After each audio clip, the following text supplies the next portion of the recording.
اللہ جانتا ہے ہر اس درد کا جسے تم لفظوں میں بیان نہیں کر سکتے، ہر اس خوف کو جو تمہیں اندر ہی اندر کھائے جا رہا ہے، ہر اس دعا کو جس کے پورا ہونے کے انتظار نے تمہیں تھکا دیا ہے۔ جانتے ہو اللہ کی اتاری ہوئی ہر آیت میں تمہارے لیے کوئی نہ کوئی جواب ہوتا ہے، کوئی نہ کوئی اشارہ ہوتا ہے۔ جیسے سورہ طٰہٰ میں اللہ فرماتا ہے کہ اور پھر میں نے موسیٰ علیہ السلام کو اس کی ماں کی طرف واپس لوٹا دیا تاکہ وہ غمگین نہ ہو۔ کبھی سوچا ہے کہ اللہ اس آیت کے ذریعے تمہیں کیا بتانا چاہ رہا ہے؟ وہ اس آیت میں تمہیں یہ بتا رہا ہے کہ تم اس کی نگاہ سے اوجھل نہیں ہو، تمہارا کوئی بھی دکھ اس کے علم سے باہر نہیں ہے۔ اللہ کو کتنی فکر تھی موسیٰ علیہ السلام کی ماں کے دل میں اٹھتی ہوئی تکلیف کی کہ اللہ نے فوراً انہیں ان کی ماں کے پاس واپس بھیج دیا۔ تہجد کا بس ایک سجدہ سارے غم سمیٹ لیتا ہے۔ اللہ سے کھلے آسمان تلے بیٹھ کر کی گئی وہ ایک گفتگو قسمت کا پاسا پلٹ دیتی ہے۔ رات کے اندھیروں میں سجدہ ریز ہو کر سنائی گئی وہ خاموش داستان جسے سنانے کے لیے نہ الفاظ ملتے ہیں نہ ہی آواز، وہ داستان اللہ کو ساری کہانیوں سے زیادہ پیاری لگتی ہے۔ تہجد کی بے زبان دعائیں جب عرش سے ٹکراتی ہیں تو تمہاری اس چپ کا شور ایسے عرش پہ گونجتا ہے جیسے کائنات میں تمہاری آواز کے سوا کوئی دوسری آواز نہ ہو۔ پھر اللہ تمہارے اس یقین سے دھڑکتے ہوئے دل کو اپنے وہ معجزے دکھاتا ہے جس کا اس نے تم سے وعدہ کیا تھا۔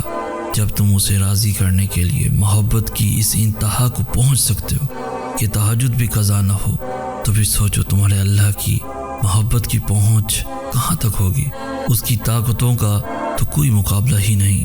تم اس سے مانگنے کے لیے اس وقت آؤ جو اس نے مقرر کیا ہی کن کہنے کے لیے ہے، تو پھر وہ کیسے تمہیں خالی ہاتھ لوٹا سکتا ہے۔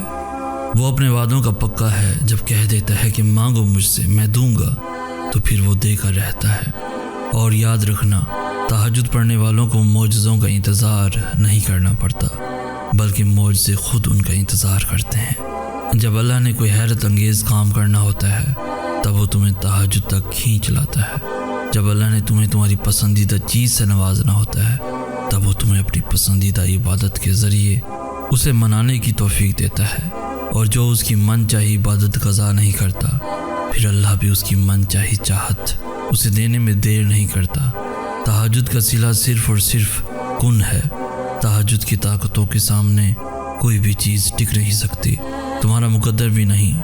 یہی خاص بات ہے اس نماز کی کہ یہ ہارتی نہیں ہے، نہ ہی رکاوٹوں کے سامنے ڈگمگاتی ہے۔ یہ اللہ کو مناتی ہے، اور تب تک مناتی ہے جب تک اللہ مان نہیں جاتا۔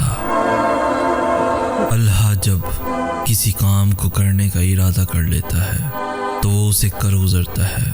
پھر وہ یہ نہیں دیکھتا کہ کیا یہ تمہارے مقدر میں تھا بھی یا نہیں۔ تو پھر تم کیوں لوگوں کی باتوں سے ڈر جاتے ہو؟ کیوں اللہ کی قدرتوں سے مایوس ہو جاتے ہو؟ اللہ تمہاری دعاؤں کے لیے دنیا سے رائے نہیں لیتا۔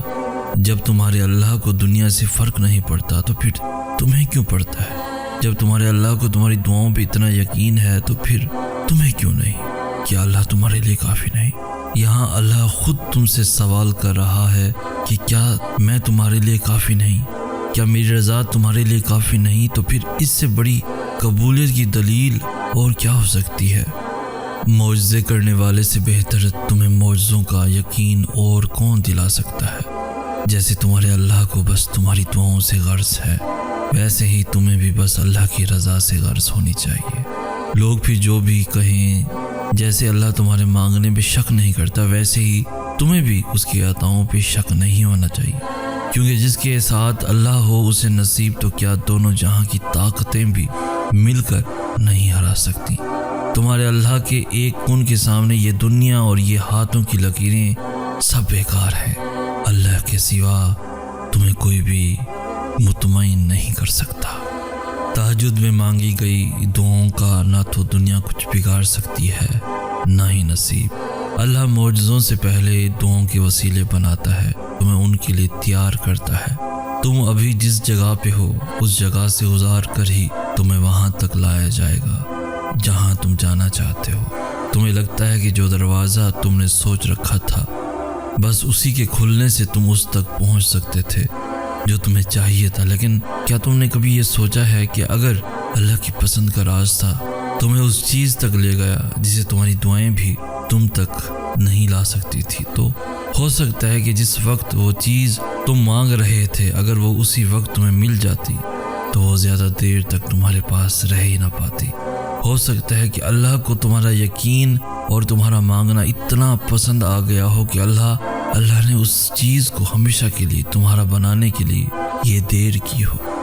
صلہ بڑھانے کے لیے اللہ انتظار بھی بڑھا دیتا ہے، اور تمہیں تو اندازہ بھی نہیں ہے کہ کیسے تمہارا اللہ آنکھ کے سامنے اور آنکھ کے اندر کا منظر بدل دیتا ہے۔ تمہارا اللہ پل میں کیا سے کیا کر دے تم تو یہ سوچ بھی نہیں سکتے۔ اللہ اس دل کو کبھی اپنے کون سے محروم نہیں رکھتا جو ٹوٹ کر بھی وقت تہجد اللہ کو منانا نہیں چھوڑتا۔ اللہ کو اس دل سے پیارا اور کیا ہوگا جو روز تہجد کے سجدوں میں ٹوٹ کر اس کے سامنے بکھر جاتا ہے لیکن پھر بھی اس کے معجزوں کے لیے دھڑکتا ہے۔ تہجد کے سجدوں میں مانگی گئی چاہتیں اللہ قیامت تک سلامت رکھتا ہے۔ تم مانگنے کا حق ادا کر چکے ہو، اب اپنے اللہ کے معجزوں کا انتظار کرو اور یقین رکھو تمہارا اللہ بہترین طریقے سے دعائیں قبول کرتا ہے، اور بہت جلد اللہ تمہاری چاہت کو راحت بنا کر تمہارے قریب لے آئے گا، اور تمہیں خبر بھی نہ ہوگی۔ تم جو کر سکتے تھے تم نے کر لیا، اب اللہ کی باری ہے۔ اور یاد رکھو کہ اللہ کی مدد تب آتی ہے جب قبولیت کا صرف تصور کرنا بھی ناممکن ہو جاتا ہے۔ توکل کرو جیسے نوح علیہ السلام نے دوران سیلاب کیا، جیسے ابراہیم علیہ السلام نے دہکتی ہوئی آگ میں کیا۔ توکل کرو جیسے موسیٰ علیہ السلام نے سمندر پہ چلتے ہوئے کیا۔ توکل کرو جیسے یوسف علیہ السلام نے اندھے کنویں میں کیا۔ توکل کرو جیسے یونس علیہ السلام نے مچھلی کے پیٹ میں کیا۔ توکل کرو جیسے ایوب علیہ السلام نے بیماری میں کیا۔ توکل کرو جیسے بی بی ہاجرہ نے تپتے ہوئے صحرا میں کیا۔